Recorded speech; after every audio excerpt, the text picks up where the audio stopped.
Hello and welcome. This is Ike Hoffman with Tactica Real Estate Solutions, and today we're going to decipher a messy rent roll and break it down into a format that can be easily inputted into Tactica's value add model. I know that the rent roll with lease charges format can trip up investors. While it's chock full of information that can help you understand property performance, its baseline layout is awful for analysis and it can be intimidating for people with limited Excel proficiency. I'm going to show you a few steps to pull out all crucial data points, format them, and ultimately populate Tactica's value add Proforma model.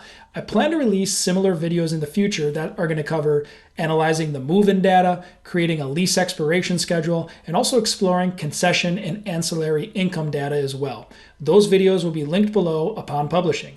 With the skills you learned today, you can recycle and utilize them on any rent roll that has this leases charges format. I see this layout all the time. It's one of the most common ones I come across, and I haven't been stumped yet and unable to efficiently organize essential data points. If you've been enjoying Tactica's content, I'd really appreciate it if you'd like the video, subscribe to our channel, and allow us to notify you when we're releasing new video footage. Also, if you're watching this video and you think there's a better way to do something, you should share your methods in the comments below. I'm always looking for ways to be more efficient. I'm sure other viewers are as well. With that, let's begin.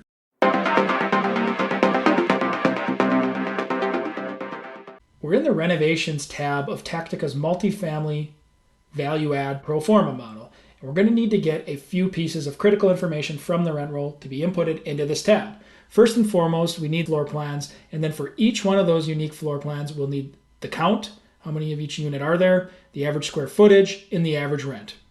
Now let's take a look at the rent roll. If you're looking at this feeling overwhelmed, you're not alone. There's a lot of information here, and there's really no order, there's no pattern, there's a lot of things that aren't consistent, and it makes it more challenging to pull out the critical data pieces than it would be if there was a more linear format. One of the big differences that people run into is the codes. These rent codes in column G are different for every unit. If we take a look at unit 103 as an example, you can see there are 3 different codes. If we go down to unit 104, there are only 2 codes. So there's some inconsistency there. There's also inconsistency with the order of these codes. Again, if we look at unit 103, the rent code, which is labeled as Lux Rent, is 1020. It's the last code listed. If we go down to unit 104, Lux Rent is the first listed. We can pull this information out, but we need more dynamic of a solution because it's going to be way too tedious to do this without formulas and to grab all this information cell by cell. What do we want to gather? A lot of different things. First and foremost, we need a unit mix breakdown. So how many 1 bedrooms, 2 bedrooms, 3 bedrooms are there? What about the square footage? What's the square footage of the 1 bedrooms, 2s, and 3s? What units have been renovated? What units are still original? How about the actual rents for each unit? We just talked about that Lux rent code. That's the rent I want. That's what the tenant signed in their lease and what they're paying each month to the property owner. Where on the other hand, the market rents that are listed in column F, those are nice to know, but I actually won't include those anywhere in the pro forma analysis. We also want to know for units that have been renovated versus original, is there a rent premium? We want to get this information into a format where we can say, hey, the current ownership group has renovated some 1-bedroom units. Are they achieving a higher rent than those 1-bedroom units that are still in their original state? Some information that's beyond the scope of this video that we'd also want to look at is lease expiration and move-in trends. So kind of looking at that time-sensitive data and seeing if there's anything that jumps out to us specifically with how rents have trended on move-ins over the course of a year. And then that lease expiration schedule that I mentioned in the intro, it's important to know how much exposure you'll have as the new owner each month and how much rent will be falling off the rent roll and what you'll need to backfill. And then finally, there's a lot of unique revenue codes and concession codes here. It would be smart to look at those and figure out what the current management is charging for things like parking, pet rent, utilities, compare it to the comp set, and also understand the concessions. Are they giving upfront concessions? Are they recurring every month? How much concession exposure is there? What should you expect if you were to take over this property?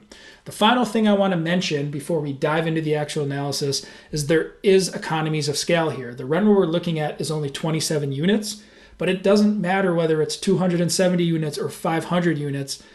The methods I'm going to teach you to pull out the critical data points, there's no limit. We're using Excel formulas that we'll enter in. They're dynamic. We can click and drag them. So the number of units that a property possesses shouldn't make this analysis take any longer. Let's go ahead and get started. There's really 4 key pieces of information that we want to get from the rent roll that we'll input into the renovations tab of the value add model.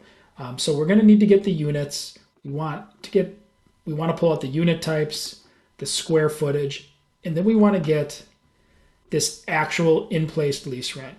Again, I'm not as concerned about the market rents.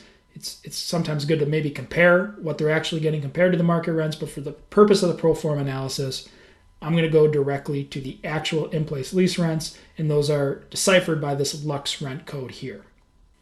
The first step is I'm going to highlight every unit here in column A all the way to the bottom until we get to the future resident section. I'm then going to find and select, go to special, and select all the blank cells. And I'm going to hit in the first cell equals unit 101, and then control, I'll hold down control and press enter. You can see a unit now populates for every blank cell. I'm going to format everything quickly. I'm going to keep it on the right side and unbold everything. The unit will go from 101 to 102 to 103 and so on, but there no longer are any blank cells. I'm then going to highlight all of the units, and I'm going to quickly do a Control C, Control Alt V, and paste as values to kill those formulas. So now they're just hard coded in. Now I'm going to take those units, and we need to pull out the unit types, the square footage, and the rent. And I'm going to do that in individual tables for each one of these categories. So off to the right here, I'm going to create 3 distinct tables, and just to create some space, I don't care about the resident code. I don't care about the resident name. I'm going to hide that information. I don't care about the balance, the deposit. I'm just trying to clear some space here out on the right side. So I'm gonna label these. We're gonna make 3 separate tables. I'm gonna make a header here. So their unit, and then we're gonna pull the floor plan. We'll call it FP, and then the square footage, SF, and then the actual rent. And I'll bold that just so it pops as the header a bit more. And then I'm gonna write a simple if formula to pull out all of the essential information. So for the floor plan, I'm going to say equals if the floor plan cell in column B doesn't equal blank, then grab the floor plan code. Otherwise, just stay blank.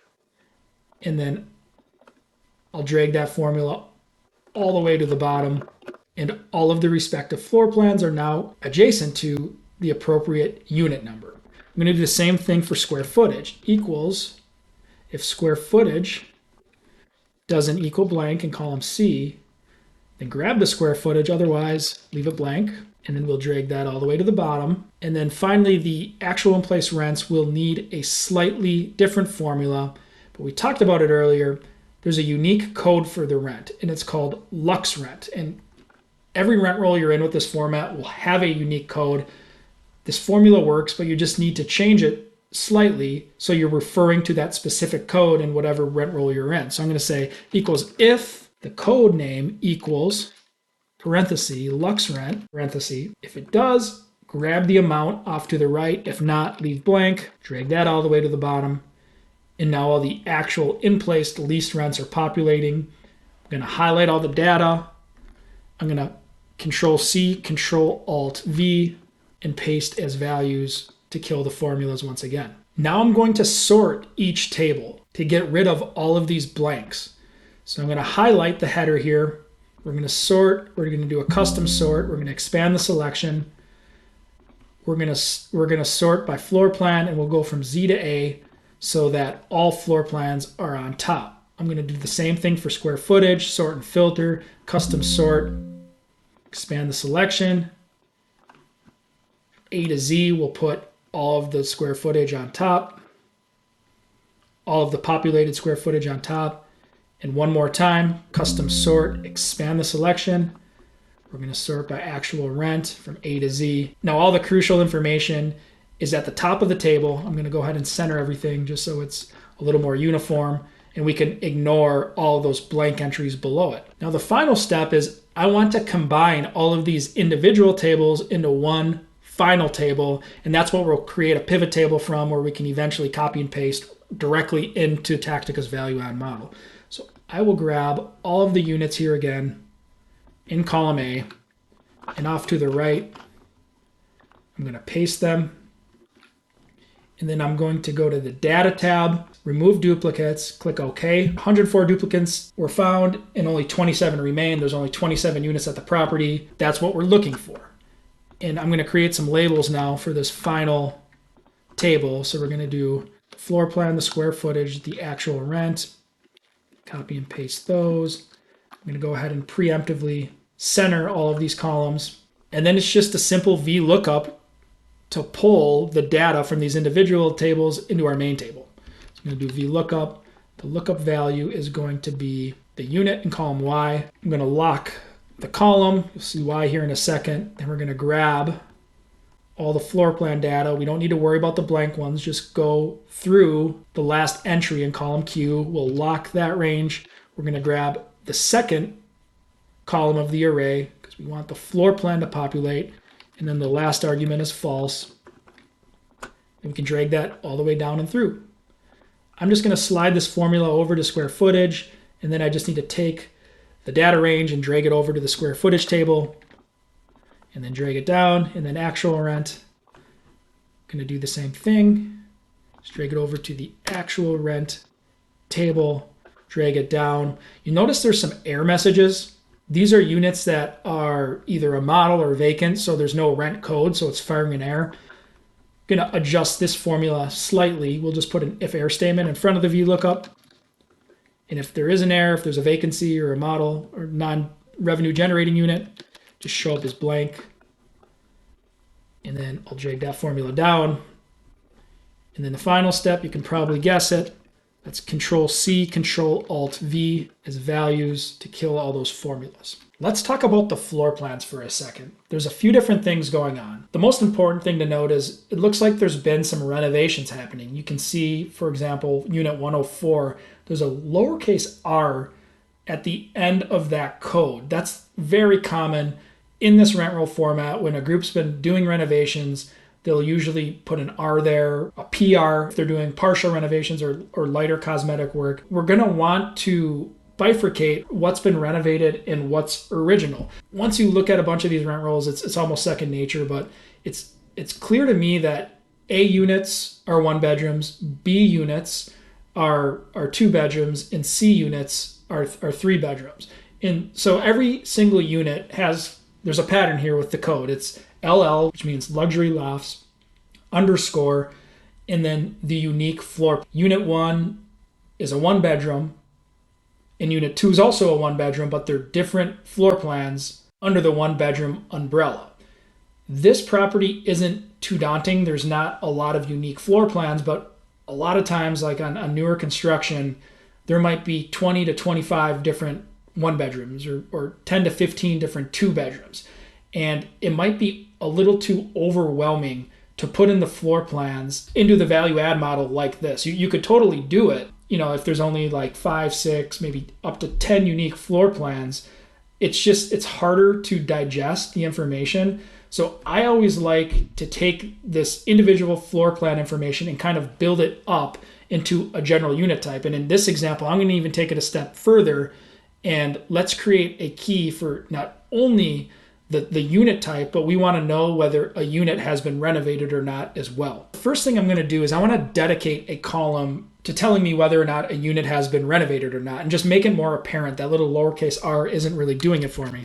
So I'm going to call this reno status, and I'm just going to use a right formula. So I'm going to say equals if right, and then the text we're referring to is the floor plan code, and then the next assumption is 1. So the very last, the furthest on the right text entry, if it equals lowercase r, we want it to return an uppercase R. And if not, just leave it blank. Close the parenthesis. So if we drag that formula down, it looks like I count 1, 2, 3, 4, 5, 6 units have been renovated by the current ownership group. Now, as I mentioned, I can look at the floor plan letter here in the square footage, and I know that A's are 1s, B's are 2s, and 3s are C's.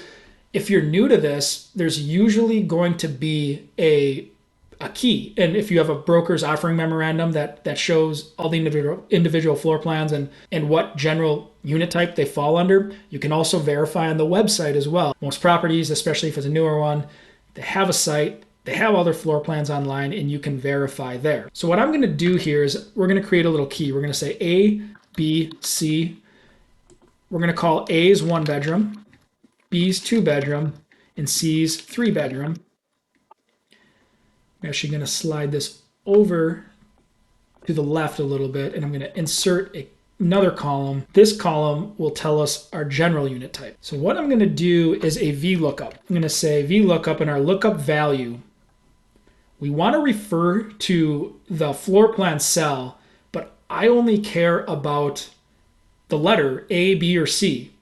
And there's a pattern here where the first 2 letters are always LL, then the third is underscore, and then the fourth, it's the fourth letter in this sequence that we care about. So I'm going to use a mid formula to specifically target the 4th entry in this text string. So I'm going to say mid. The text we're referencing is the floor plan. The start number is 4. We want to start right after that underscore, and we're only analyzing 1 character. So 1, I'm going to close the parenthesis.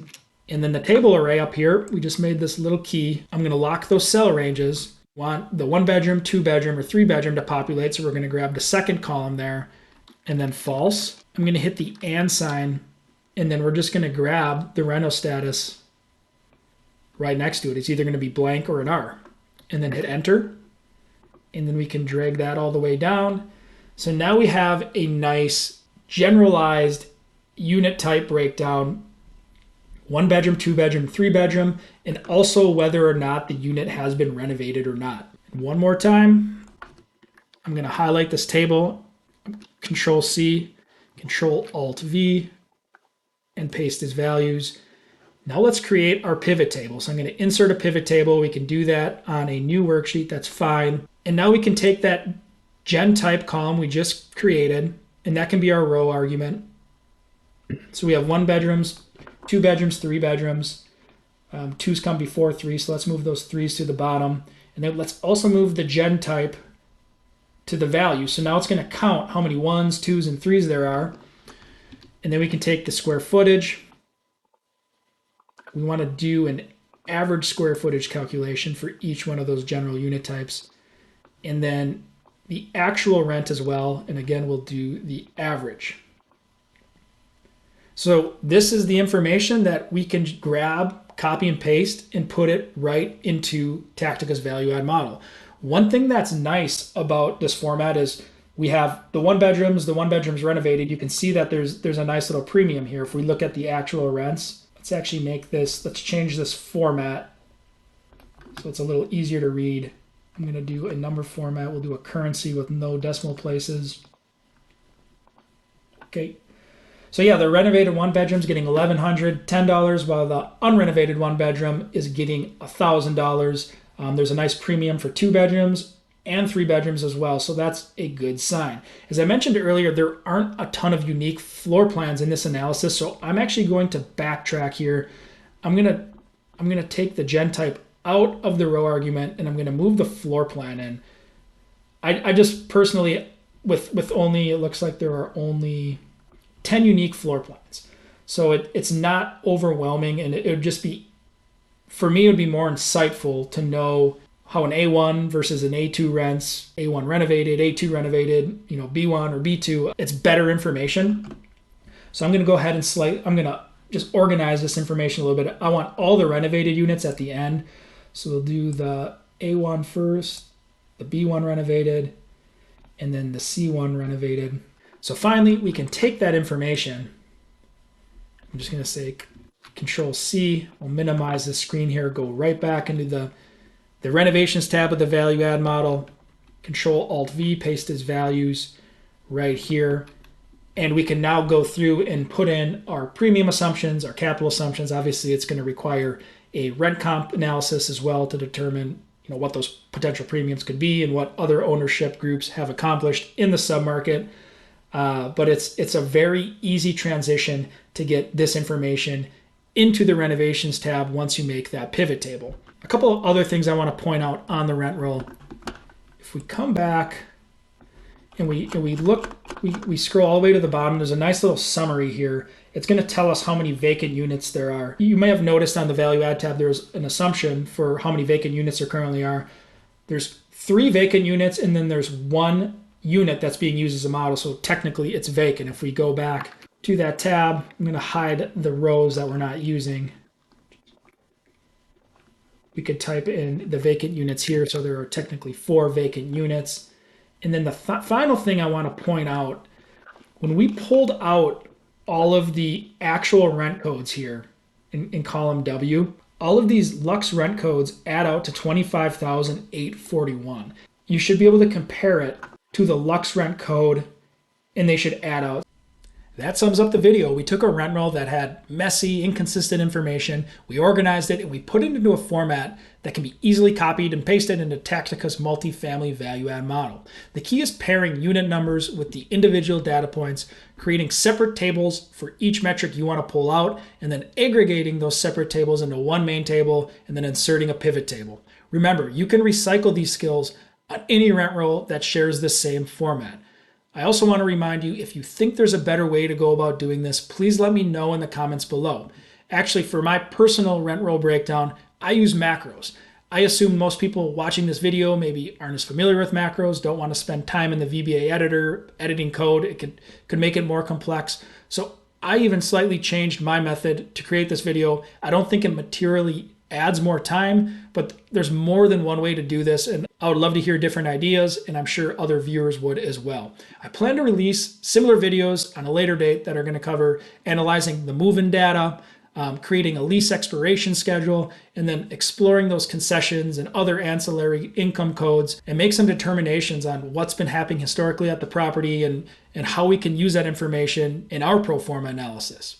I will link those below and on the Tactica website as they're published. I'll also share them in our weekly newsletter. If you've been enjoying Tactica's real estate content, I'd really appreciate it if you liked the video, subscribe to our channel, and allow us to notify you when we're releasing new content. Thank you so much for watching, and we'll see you next time. Take care.